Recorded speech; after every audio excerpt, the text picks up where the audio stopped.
Hello, you fucks. Welcome to John Solo's Beer Brigade. I'm John Solo. You are not. And welcome to the big day. Today's a big show. I have been lazy today. I was just talking to my guest. He's in the background. He'll be on in a minute. I wasn't really. We got into, you guys know bundles, right? Everybody loves the bundle. Everybody loves when you get 3 or 4 or 5 or 6 books for one credit. The bundles are the best thing in the world. Everybody digs them. So we've been working with little AJ Llewellyn on a bundle, and we submitted it a couple days ago, and everything was fine. And by the way, y'all are going to love it. The Mingo books 5 through 8. It's fantastic. It's so funny. It's hilarious. But ACX changed this little deal they've done with the bundles. I am the bundle god. I'm the bundle specialist. I've been doing it for years. People actually reach out to me but anyways, they changed it out of the blue.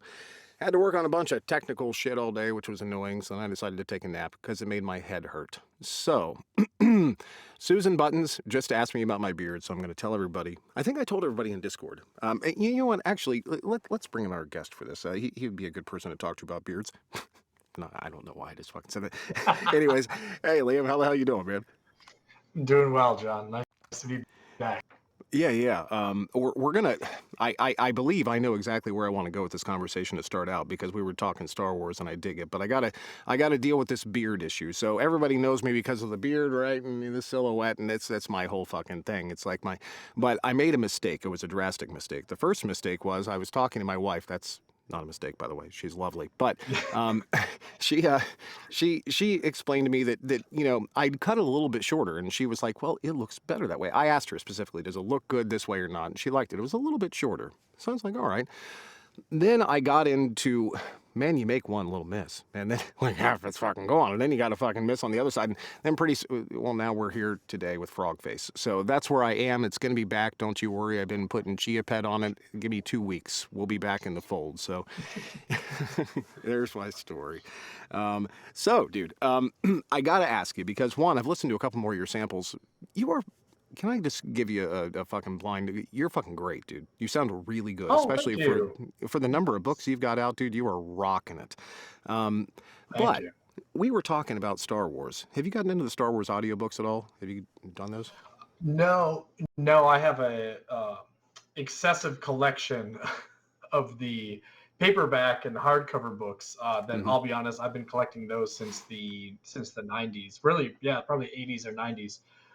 But my mother and I had an agreement that for every book I got to choose, she would choose a book for me. So it would, oh, I'm going to pick Rogue Squadron, and she's going to pick Charles Dickens. You know what I mean? Like there was always she was going to pick something that was more educational or a classic, and then I got to pick either comic books or Star Wars books. That was really my go-to. So I have not gotten into the audiobooks, but I had a friend that was, and he said they really went full tilt, like the sound effects and just everything that kind of goes it's a production. Dude, it's amazing, and that's why I thought it would be interesting to discuss with you. Some people are into it, some people are not, but I'll tell you what, it is absolutely unreal. Some of the voices that the guys does, which was a huge inspiration to me. Just for one, learning that Jonathan Davis, one of the big guys that does this, who is also the singer in Korn. I don't think they're the same guy though, but Jonathan Davis, one of the narrators, he he listening to him, I learned for the first time that I can also evoke emotion inside of a narration, a third person narration. It sometimes I can go a little bit deeper into that than just reading the words on the page and trying to keep an even flow. I can actually invoke things like excitement, like joy, which changed my career. It made a huge difference to me. It's a stylistic choice that I make every day. I don't do it all the time, but it's a style. What were some of your big influences, other than, of course, little Spider-Man, your buddy? For sure, yeah, right. Honestly, for me, man, it was like cartoons as a kid growing up, and understanding that the same voice actors were able to do different characters. Mm-hmm. Like when I want to say it's Rob Paulson. It was the voice of Raphael back in like 80s Ninja Turtle cartoons, right? And in the Mm-hmm. more recent iterations, he's actually Donatello, which was like a mind twist for me. Be like, oh, that's not Rap's voice, that's Donatello's voice. Peter Cullen, who does Optimus Prime, to the live action films.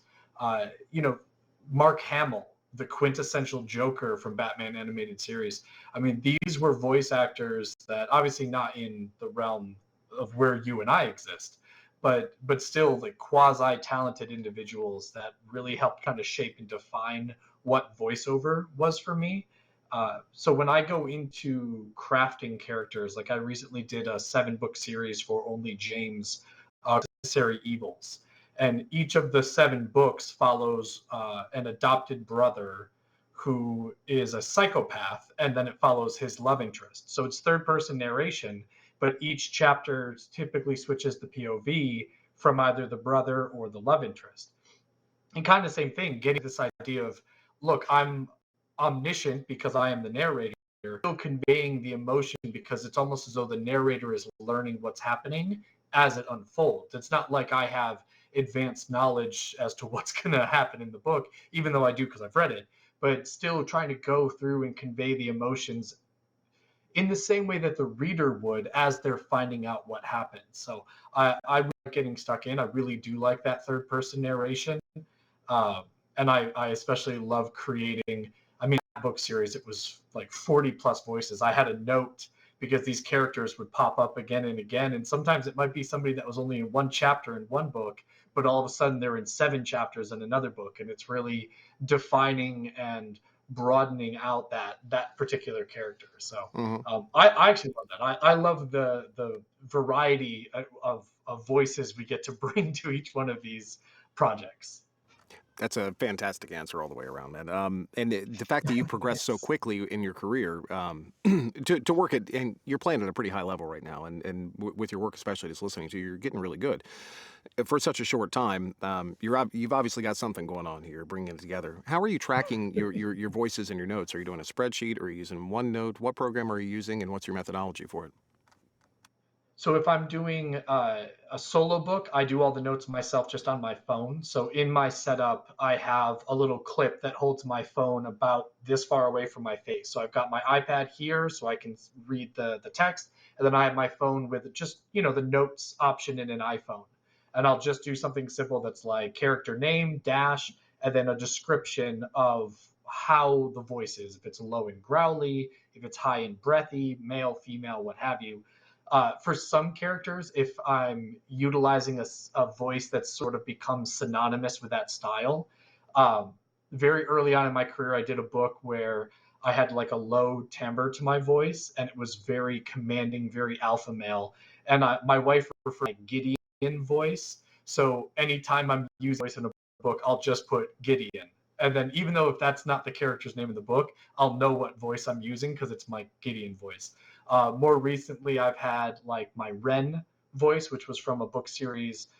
It was from the book Cocky, which was from the Forebears Construction by K.M. Newhold. So if I do Ren, it's my Ren voice. From Necessary Archer is one character that, like, if I'm doing that voice, it's very specific. It's very particular, the Archer voice, even if I'm using it in a different book. So it's fun. If I'm working with another narrator, I'll usually typically use Google Sheets, and then that way we can both edit and upload. So as we're going through the book, if we made a particular change to a character, or if maybe in one person's chapters there's a character that appears first, they'll define who the character is based on notes or based on instinct, and then I'll follow their direction, and then vice versa. If it's a character that's predominantly in my chapters, I'll lead with the decisions on the voice, and then they'll follow my lead. That's you're doing everything right, dude. Good job. Hey, well, Thanks, thanks. all of us do this pre-production a bit differently, but the getting to the voice tags and the names is hilarious to me because all of us do this. All of us have. The fact is, we are only one actor, and while I can do a book with 120 voices in it, and you'll know who's talking, at the same time, at the end of the day, it is just me. So, at the end of the day, Yeah. they can't all sound so unique. Now, there are exceptions to this that I've found, which is one of the reasons why I like working in paranormal, and fantasy, and sci-fi, and those things. Now, don't get me wrong, I love a good contemp. By the same token, you can't really go as extreme with some of those voices in some of the contemporary series where you can with some of the other stuff. And that's where I can really, if I have to do 120 voices, or let's say 80, or probably a more reasonable book could be 30 or 40. In a fantasy book, everyone's going to sound. But in a contemporary book, sometimes they kind of blend in a little bit. They all kind of come back to the center a little bit more for me, it seems. I just don't want to bring the reader out of the story by suddenly having, I'm the dragon, come in the middle of a, it's not going to, I have done that on occasion and it just did not work out well.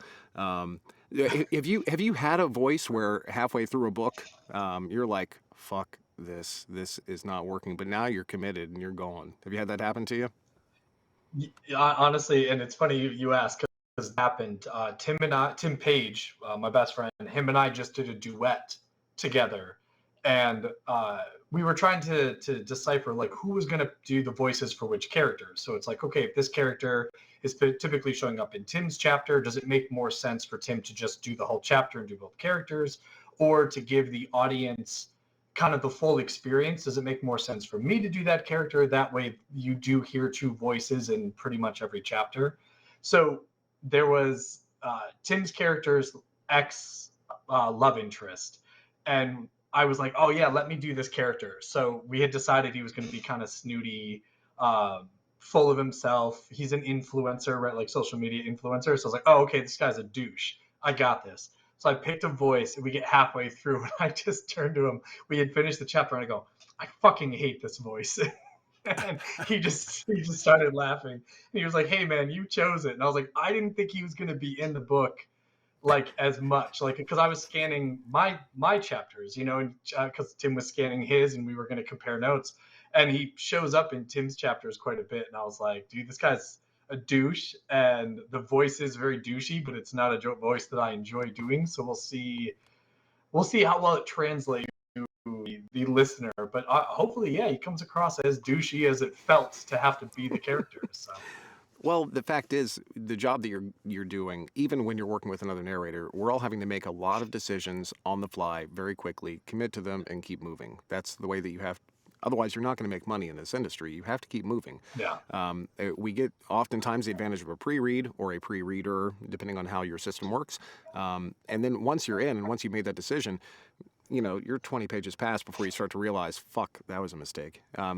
Have you had the opportunity yet? And I apologize if I've asked you this before. I cannot remember from our previous No, you're conversation. good. Have you had the opportunity yet where you've decided, fuck it, I'm going to go back and change it? That voice is not going to work.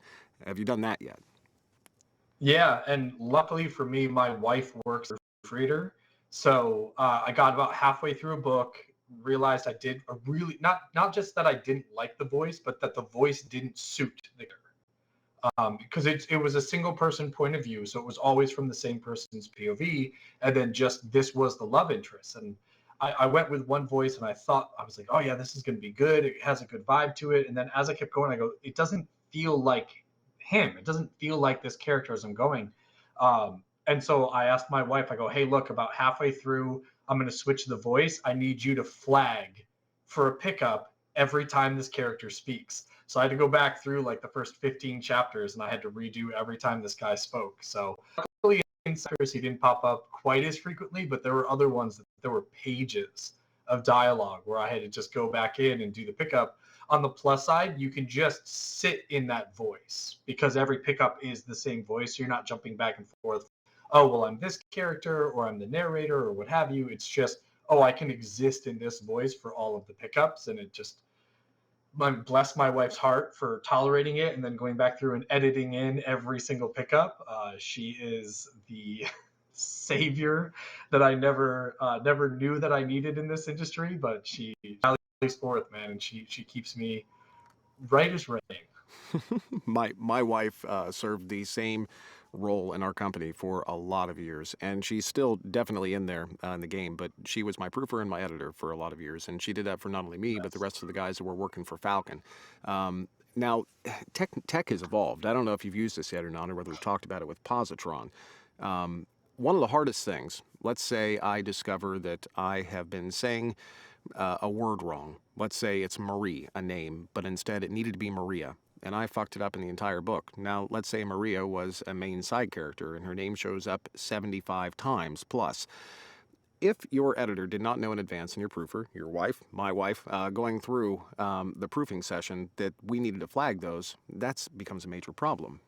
here's what happens. You have a text on one side, and I'm saying this for the crowd's purpose as well. I know you know this. You Yeah. have the text on one side, and you have all of your audio in another. And the problem is, both these things are linear. If you've gone through the first 7 or 8 chapters of the book to find these references again for the names, you literally have to listen to the book again. There's no option. You can't just, okay, this one's probably about 2 minutes and 30 seconds. You can dive around, but trust me, it ain't going to work. Now, here's where the cool thing comes in. Positron I use it as an insurance policy most of the time. I have a live proofer. We proof our stuff. But then another pass with Positron will catch an additional 20 to 30 mistakes. It's amazing. It really is per book. But you can also put in a word, Marie, and search it, and it will tag all 75 of them, and then it will give you DAW markers so you can import them into your digital audio workstation. It is so nice. Oh my God, saved my ass. With Yeah, you, I go ahead. like Positron. The only thing is, it's so interesting because it will pick up, like, because we all come from different parts of the country, the planet, what have you. So if my dialect, if you will, the way I say certain words is different than somebody else, it's not that the way that is wrong, it's the way that Positron is going to identify that word. So then it's going through and just being like, okay, that's not actually a mistake, that's not actually a mistake. Whereas my wife, because she knows the way that I speak, Mm-hmm. she knows when it's a mistake. But what's better for me is that she is hypercritical because she loves to tell me when I'm wrong. So she's like, "Oh, hey, this was wrong. Hey, this was wrong." So there, that's always the other joy of having your significant other correcting your mistake that way. But she is fantastic. Tim uses her as well, and some of our other friends have used her. She's uh, she's a force. But I've noticed initially when I first started in 2020, I felt like more people were using Positron as like that was it. That was the proofing that they utilized. And within the last year or so, more people have gone back to live proofers, and they'll kind of use Positron as you use it as sort of like that catch backup if you need it for something specific like that particular.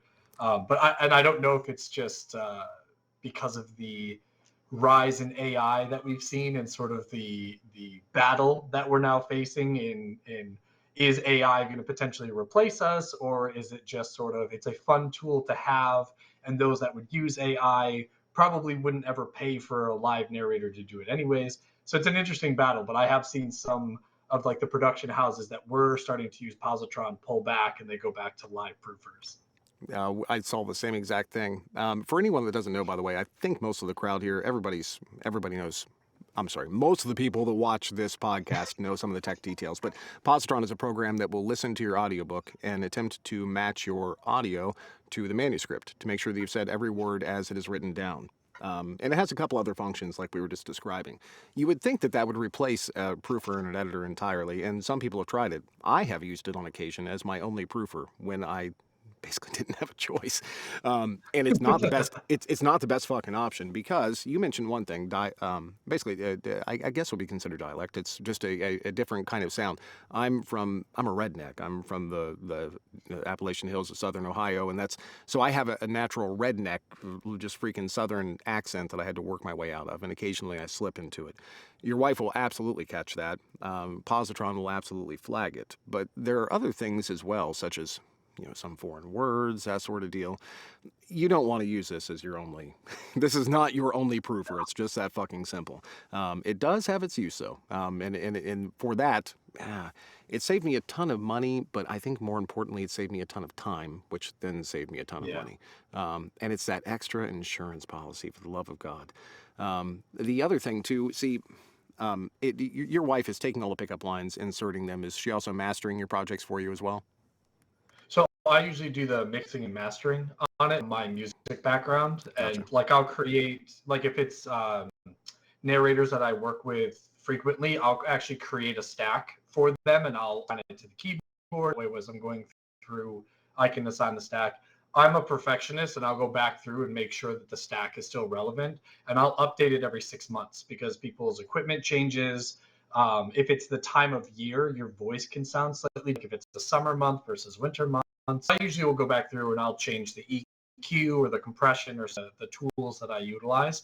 And then same thing as you mentioned, as technology improves, as I get better EQs, better compressors, I'm going to use the newer stuff. And there's certain things that don't work with certain voices. Like I have a high sibilance in my voice, so I will use a sibilance. Like if I'm doing my own mixing and mastering, I'll use a sibilance program to remove some of the harsh S's. Tim doesn't like how that sounds on his voice, so I won't use a sibilance program on his. I will just find the frequencies of his S's are the harshest with an EQ. I will surgically lessen them so they're just not as harsh as they come across. But really, that's just like personal preference versus the way that some other people do it. But I used to do the editing as well. My wife would just proof, and she kind of was like, "Hey, I'm comfortable doing this. Like, you can show me more." And I've shown her more, and now she's starting to ask about the mixing and mastering. So I'm gonna start getting her on board for that as well. Which, when we take on a project, it allows us to get through it faster. When you have two people that are working on it that have access part of the same program to the same pickup, not pickups, the same programs, everything that your plugins that you're kind of. That's it's so exciting that you and your wife are doing this together, because that's how Jody and I built our business, and it worked incredibly well. Jody was picking up on, for one, you mentioned something, proofing and editing at the same time, which makes perfect sense. When you have someone going along in the audio and they're comfortable enough where they can keep up with the audio versus the manuscript, Yep. which that takes some time. Once they can do that, then it's actually kind of a boring gig until you add something else into the element. What I have found in my experience, and I've hired a lot of proofers as well as trained some proofers. My wife is far better at it than I. Tracy Johns, my lovely TNA, is one of the best live proofers, like in a session, I've ever seen in my life. But anyways, once you get Nice. them to that point, they get so bored. If you don't give them editing, it's kind of like their mind wanders. I've found that proofers are actually more accurate at proofing when they're editing as well. So that's a beautiful thing. Are you using, as most people do, are you using Isotope RX? Is that one of your programs? Yeah. So we'll use the RX elements. I actually like a lot of the isotope plugins. So I like what's the EQ that I use? I have all of my little sticky notes that are all plastered all over the place. So I have all my references. So, but yeah, I'll use like the RX, like the declick, the denoise. I'll use like a parametric EQ. I'll use dynamics processing. I'll use a single band compressor. So it's a lot of the stuff that just allows me to uh, get the audio as clean and crisp and natural as you possibly can. I've seen instances where it's been over edited and it's cut a lot of the life out of the audio book to get a little bit more of the raw audio. So when I was in a band, Tim Page and I did a punk rock band together for years. And one of the first records that we did, the engineer didn't want to use auto tune on my voice at all because I'm a classically trained vocalist. So the way he looked at it was like, look, if I use an auto tuner, it's going to remove some of the natural warmth and the natural timbre that you have in your voice. So we did the entire record with no auto tune at all. And then when we mentioned it to the next engineer that we worked with on an EP that we did, he was like, "Oh, really? Okay." So as we're going through the vocals, he would every take I would do, he would go, "That was perfect. Do it again. That was flawless. No mistakes at all. Do it again." And he would just have me do take after take after take because he wanted the best version to choose from. And then wouldn't use autotune because he was like, yeah, I got it to the point where the vocals are exactly where they need to be. Uh, we don't always get that same level of uh, options when it comes to the audiobooks because you're not doing multiple takes of a chapter. You're just doing one take. For me, once I was utilizing punch and roll, because before I would just snap. If I made a mistake, I would snap, go back through, look for the spikes, and then I knew that I needed to edit and make the change. But I was spending like editing every single chapter, and Repeat it that, would didn't you? I'm feel sorry, your phone cut off. Tell me, how much time were you spending again? This is important for people to hear. like it like almost an hour per chapter to have to go back through and do and look for the spikes, go make a cut, slide the audio, Now, I'm going to stop you temporarily here, Liam, because I want to catch the crowd up here just so they can make sure. This is something that happened in the industry. Well, when I first started, punch and roll was not a thing. I didn't have any idea what the fuck it was, no. but that was about 12 years ago now, some 10 or 12. And what they call this is, a lot of people call this a dog clicker or the snapper. So what would happen is when somebody was recording a book, they would record a line. Let's say they fuck it up. Normally what you see now is people will stop and you'll jump back and you'll put your point in, you'll record again, you'll hear something play up the previous audio to let you know what you just recorded, and then you just come in again. It's perfect. Done. Editing's done. That's called punch and roll. What he's talking about with the dog clicker, you do a snap, and then in the audio form, you can actually see those snaps. They look so distinct next to all the other audio. So you can you have a visual cue in your editing where you can see where your mistake was.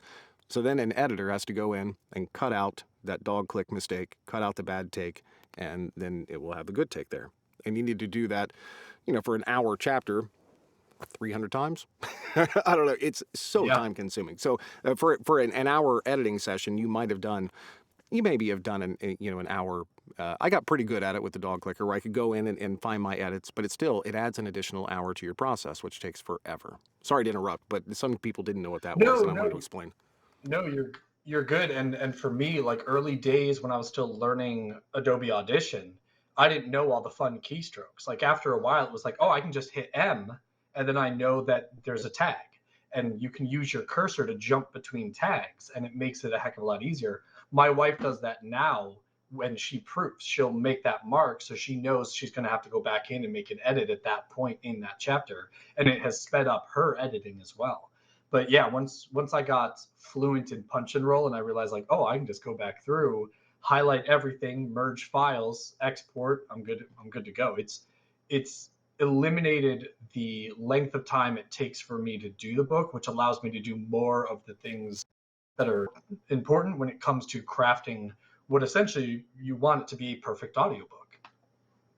We were talking earlier, and I mentioned the making decisions in the moment. That's what is so important. I wish now, you're probably getting this now. Do you get this? What do you do for a living? Well, I'm an audiobook narrator. Oh, I would love to be an audiobook narrator. My mom said I have a great voice. What do I do to get into Yeah. it? You're getting that now, right? Correct? Yeah. Yeah. So the advice used to be, and I still do this sometimes, I'll give them Sean Pratt's link. Sean Pratt, one of the awesome acting coaches out there, has this link that he gives everybody that is basically like, here's what the gig actually is. Before you ever go to be an audiobook narrator, go in a dark room, turn on one light, open a book, and read aloud for an hour. If you mess up a line, stop and repeat the sentence. Do that every day for 2 hours for a week, and call me if you still want to do it. It's awesome advice because that really is the Yeah. gig. But more importantly, what I really want to tell people now, what I've discovered that's so important in this is it's decisions. Acting are momentary decisions where you're just trying to react to whatever is happening in a scene. It's those instant decisions you make, and you make thousands of them in every chapter of a book, every one of them, and you have to learn to trust them. Now, imagine you were the audiobook narrator and you've just recorded an hour's worth of audio and you're so proud of it, and you go back in and you're going to edit it now, and you hear every decision that you've made and you think about 99% of them are fucking wrong. That's the experience I've had in being my own editor. Um, Now we have a choice, I'll tell you what I came to is I trust my decisions 99% of the time, and I don't trust when I think Yeah. I'm wrong most of the time. How do you deal with it? Kind of same thing, man. Because I think you spoke about it earlier. Like we have a finite amount of time that we can work on each book.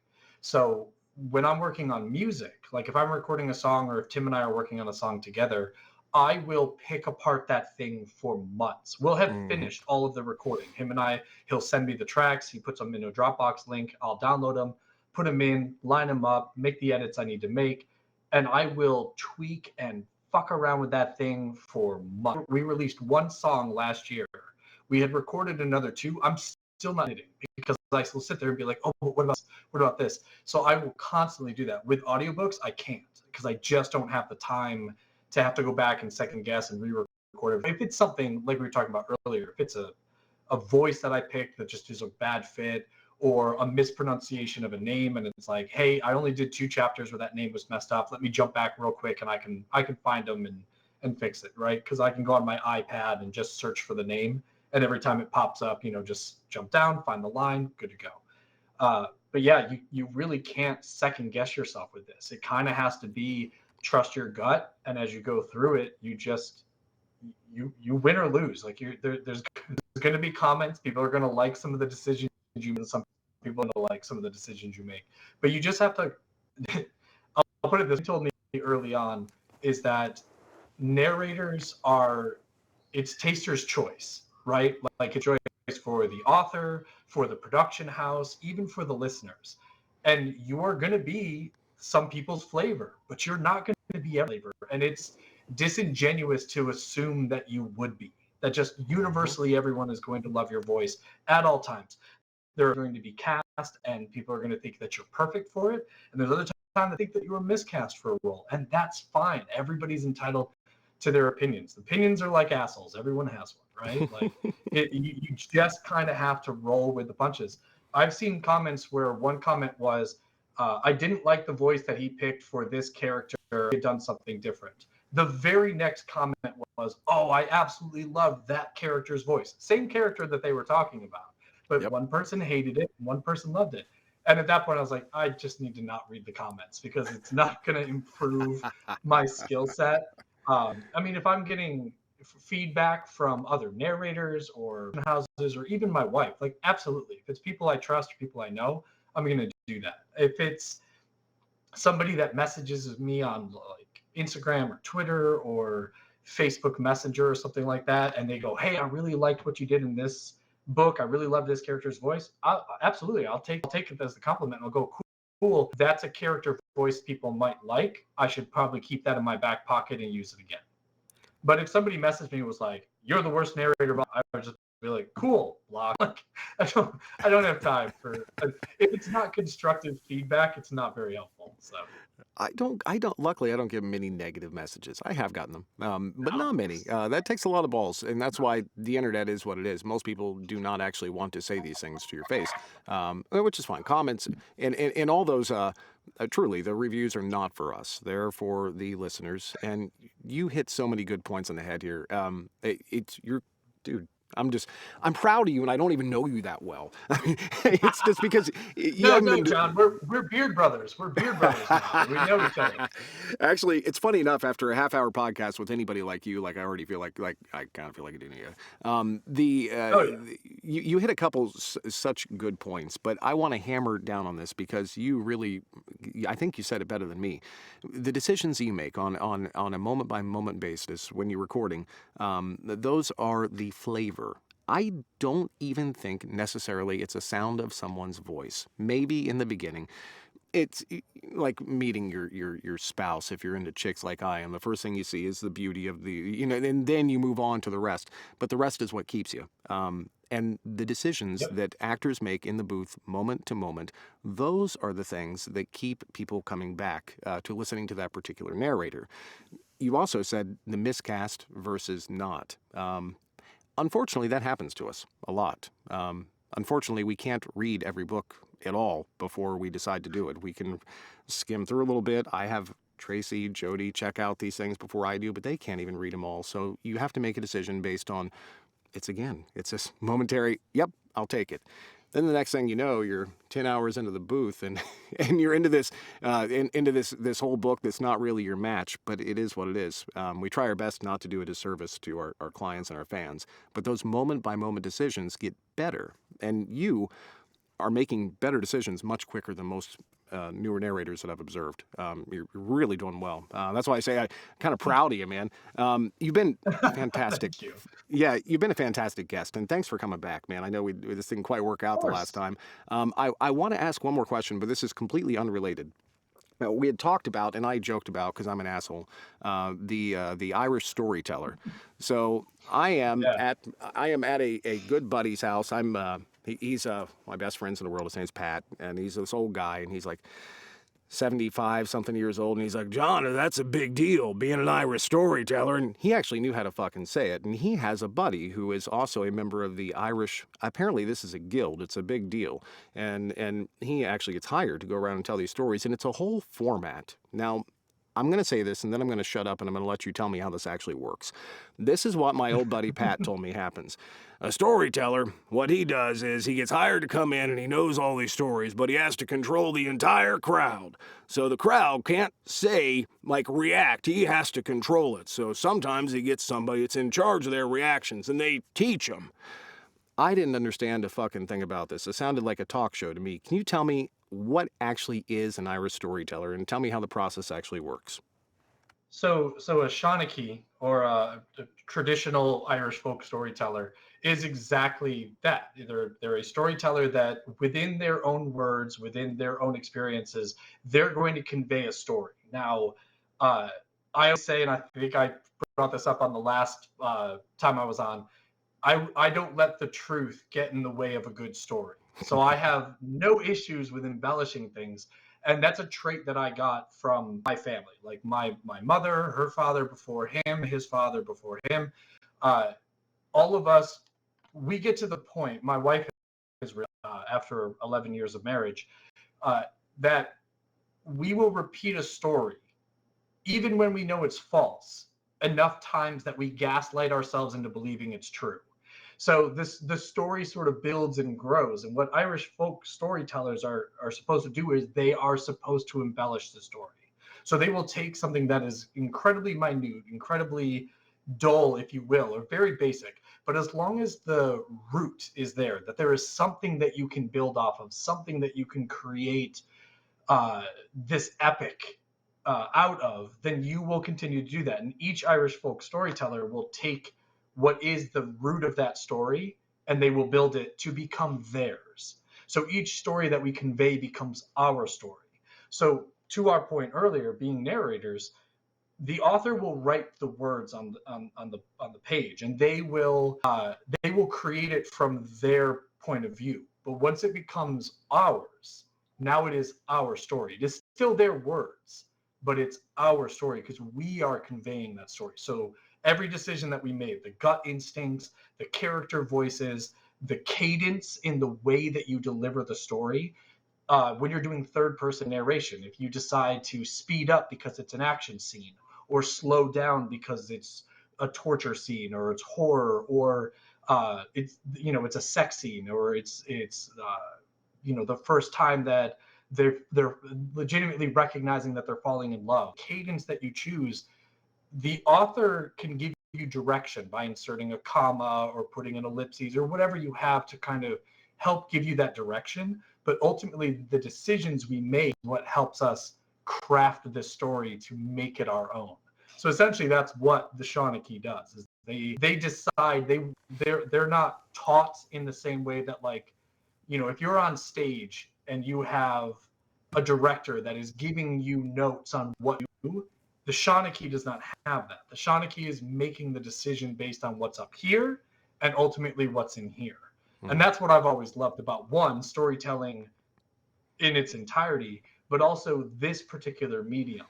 Um, and I've never been one to believe in like eternal life, but what we do allows us to live on well past when we leave this earth, right? When we leave this mortal shell, if you will.